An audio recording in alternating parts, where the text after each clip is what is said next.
We need to focus on the economy. We need to focus on inflation. We need to focus on where things are going regarding all of those kinds of things. And Trump was the answer. Welcome to the Heartland Multifamily Show, the shorter, more profitable path to multifamily ownership and investing.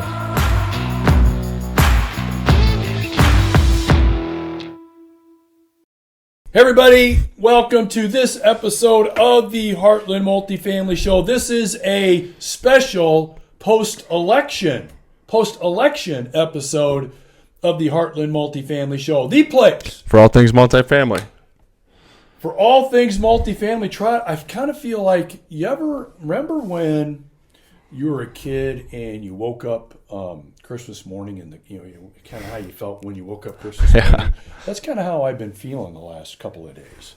I actually agree with you. I really feel like, I feel pretty good. I agree with you. Yeah. It's kind of like I woke up Christmas morning and, things are really good. And that's kind of been my feeling over the last couple of days and yours too. But we won't go down that road. That's just how we're feeling. But, you and I were talking about, the election and the three big takeaways that we got from the election. And we really started to focus on our takeaways, and they really kind of centered around investor takeaways. So this episode is really our three investor takeaways from the election, or three investor takeaways from the election. I'm looking forward to going over these. And really outside of policy too. It really doesn't have a whole lot to do with, diving into. Yeah, we're not really diving into politics, really. Yeah. We're not really diving into, all of the immigration, points all that have been discussed over the last, year. And then over the last week and sequential, you couldn't get away from it. But let's go into it. Let's talk about the three big takeaways that we got, the three investor takeaways. So let me start out by giving you the first takeaway. And what happened, Trot, to the markets, stock market, real estate market, a lot of investment markets, once it became known that Trump was going to win? What happened? As the kids these days say, it went to the moon. Is that what they say? That's what the kids say. I didn't know that. I like that. Yep, to the moon. To the moon. It went to the moon. Yeah, all the markets are up. I've been getting messages regarding stock, real estate. A real estate owner friend of mine told me he's got 7 offers on properties that just kind of came in.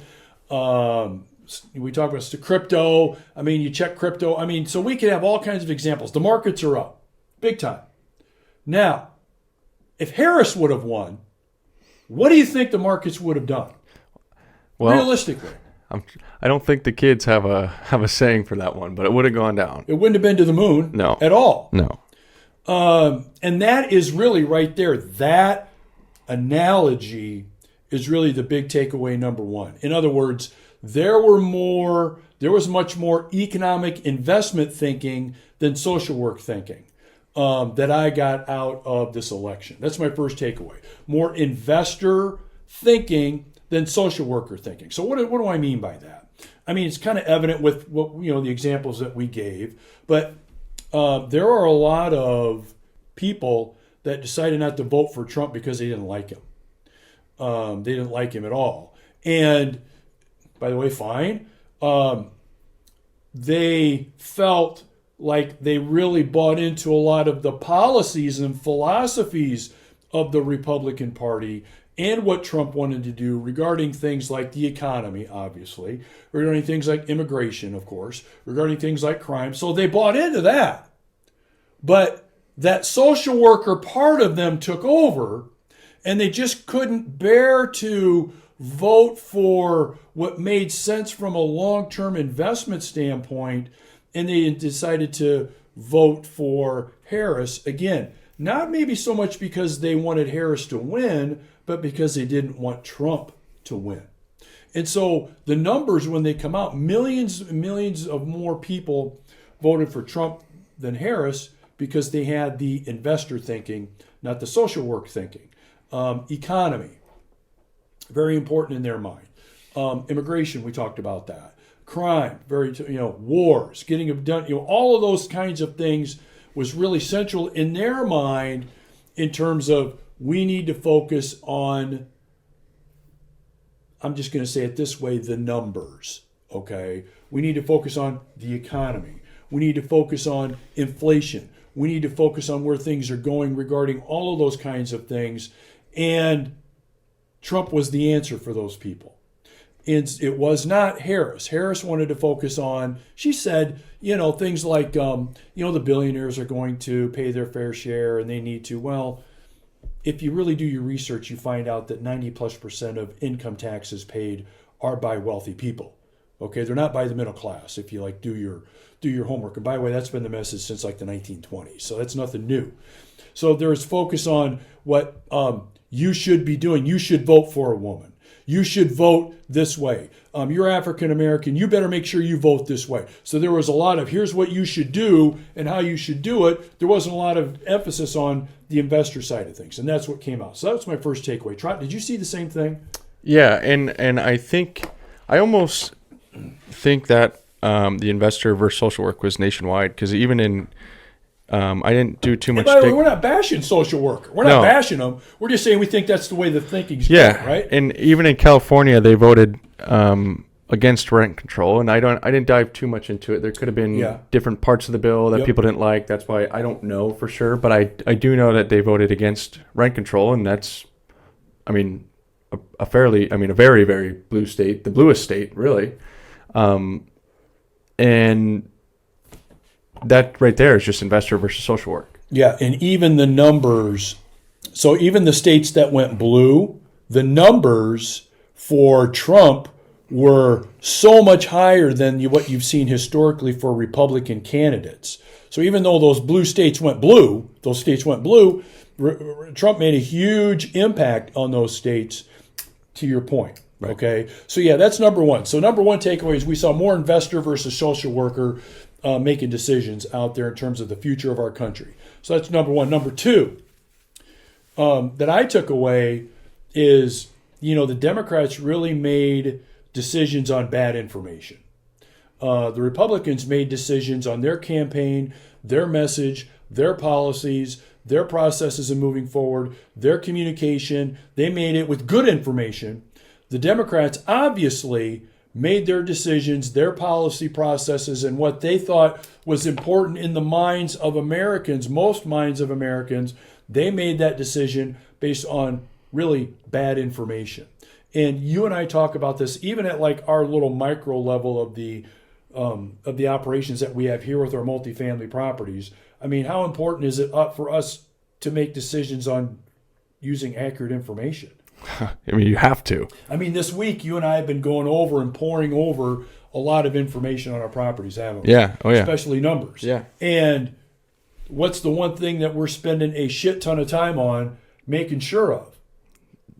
The numbers and the research that we do to make sure that they are absolutely correct, and because people they have to know what's really truly going on. Yeah, it's got to be accurate information. And so for example, the day before the election, there was an article and information about how someone pretty well known in terms of making predictions thought that Iowa was going to lean blue, and Iowa was going to be a Democrat state. Yeah, by 5 points or something. Yeah, like by a pretty big margin. And so what happened? It went red the other way, 7 points or something. No, 13 points. It was huge. Or something. Yeah. Okay, again, bad information. So there's a difference between here's kind of what I think might be the case. Here's kind of what I think might be on the minds of most Americans. Here's kind of what I think is going to happen versus doing the legwork, the footwork, the groundwork to find out what the American people really wanted. And at the end of the day, the Republican Party dialed that in big time. And they continue to communicate that, not only through ads, but, how many podcasts was Trump on? Podcasts and wow. And rallies, all that stuff. Yeah, so research. Number two, the big takeaway that we got was, the good guys here, the winners, did their research, used accurate information. It didn't seem like, the losers really did a lot of research here. It did more assuming and guessing. than doing research. Well, and look what happened. From my perspective, it seems like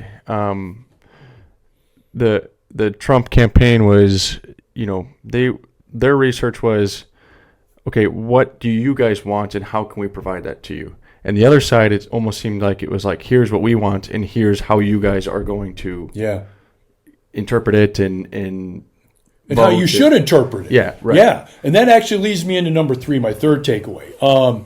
And you and I talked about this too. The third takeaway was buying into, providing a vision for people to buy into and could see themselves as part of that vision. And I thought that the Republican Party did a really good job of painting that vision for Americans in terms of what we're looking at, where we're going as a country. Once we do the following, we get the economy under control. We get inflation under control. We get the borders under control. We get crime under control. I mean, Trump, he said, now whether this is going to be the case, he's been saying, before I'm even elected, I'm going to put an end to this war. I mean, the billions that we're spending, the billions we're spending, the hundreds of lives so there's vision and having Americans buy into that vision. That was huge. And that was continually painted. Trump, Vance, on and on and on. They continued to paint that vision. What did the Democrats do? They basically told you what you should do. They didn't really have a vision. They said, well, here's what you should do, and here's how you should vote. And we've got a woman that's going to be that's up for nominee because she's a woman. Yeah, that's how you should vote. Because Trump, you don't want to vote for him, and because you should. So it was, here's what you should do, and it was really interesting. I don't know if you saw when, Obamas were out doing their rallying and their politicking for Harris. There was that clip. I don't know if you saw the video where Barack was talking to an African-American man around a polling place and asking him if he's going to be voting. And I think the gentleman said something to the effect if he doesn't really vote and he doesn't really know if he's going to vote in this election. And, Obama scolded him on why he needs to. Is it because it's a woman? And are you not voting because we've got a woman that's. And so it's that kind of attitude that's not a vision. That's basically, here's what you need to do because we as celebrities, LeBron James, Taylor Swift, you name the celebrities, here's how you should vote because here's what you need to do because we're telling you to do it and it's the best thing for you versus here's the vision, here's where we're going, here's how you benefit, right? I mean, we saw that. And that was, I think, absolutely huge. Trot, what do you think about that? And, they provided a why for everything. It was always, why do you want to drill, baby, drill? Yeah. It wasn't just like, we're going to drill, baby, drill. It's like, no, we're going to do that to lower energy prices all around the country. And on top of that, sell it, Yeah. So on top of, having a good vision, there's always a why with it too. Mm-hmm. And I also think, having a good vision can extend to every facet of life. It's not even just here. I see what you mean. Sure, yeah. It's by extension. There's other parts of it that are actually involved in that vision ultimately, right? Well, I mean, like, think of it as a boss. Mm-hmm. Having a good vision for your employees gets them to buy in more. Having a good vision of how you want to raise your family and how your kids should be raised, it gets them to buy in more. And you see that on that level, but then when you put it into politics, it's the same thing. Yeah. Yeah, I think that's a really good point, because by extension, by having that vision and continuing to communicate it, it's not only, like you said, here's the 3 things we're going to do, but why we're going to do it, how you benefit by us doing it, and by extension, here are the other things that will benefit you by buying into the vision. And so those were really my 3 big takeaways. And I guess I think those are probably one of the main reasons why you saw such a big, because the prediction was, they're going to still be counting votes a week later, 2 weeks later. It's going to be so close. It wasn't even close. It wasn't even close. And I think those are the 3 main reasons why it was not close and why we are looking at having Trump be a president for another term. So let's come full circle. Let's go ahead and talk about these again really quick. So number one takeaway that we got was investor versus social worker, or philosophically, are you going to make decisions philosophically where you are, or just based on how you feel about something? Okay, investor versus social worker. We saw that big time. That's number one. Number two, research, right? You better be doing not only your research, but making decisions with accurate information, right, not bad information. That's number two. Number three is vision, painting the vision, continuing to paint the vision, and continuing to communicate how you benefit by continuing to paint that vision for people to buy into. So try any last takeaways I've here? got nothing. All right. Appreciate you. And we want to thank you for being a part of this episode, this special post-election episode of the Heartland Multifamily Show. The place For all things multifamily. for all things multifamily. See you later. 2025. It will be here soon. See you later. Bye-bye. If you enjoyed this video and you want to make multifamily a bigger part of your investing world, make sure you click here on this video to discover the 3 easy ways to invest in and own your own multifamily property.